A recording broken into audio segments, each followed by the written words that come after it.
High, তো সকলকে জানাই শুভ দীপাবলি। তো জানোই এই সময় আশেপাশে কীরকম বাজি ফাটানোর আওয়াজ থাকে, প্রচণ্ড আওয়াজের মধ্যে ভয়েসটা দিচ্ছি, জানি না কতটা কি ক্লিয়ার আছে। আমি আর মা মিলে 14 প্রদীপ সাজিয়ে নিচ্ছি। প্রথমে তেল আর সলতে দিয়ে প্রথমে ভিজিয়ে নিয়েছি, তারপর আমি আর মা কম্পিটিশান করছিলাম মজা করে যে কতগুলো ধরাতে পারে। আমার মনে হয় মায় বেশি ধরাতে পেরেছে, লাস্টের দিকে একটা প্রদীপ বেশিক্ষণ ধরাতে পারিনি। তো মজা করতে করতে আগে আমি আর মা মিলে প্রদীপটা তুলসী মন্দিরে নিয়ে গেলাম, প্রসাদ দিলাম, তুলসী মন্দিরের সামনে প্রথম পঞ্চপ্রদীপটা দিলাম। এইভাবে এক এক করে বাড়ির সব ধরে ধরে কিন্তু প্রদীপটাগুলো দিয়ে নেব।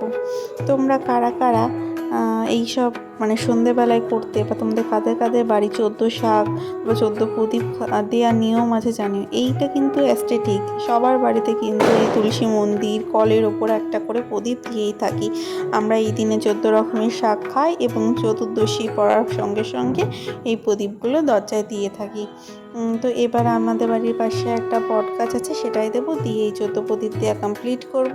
টাটা, দেখা হচ্ছে নেক্সট ব্লগে।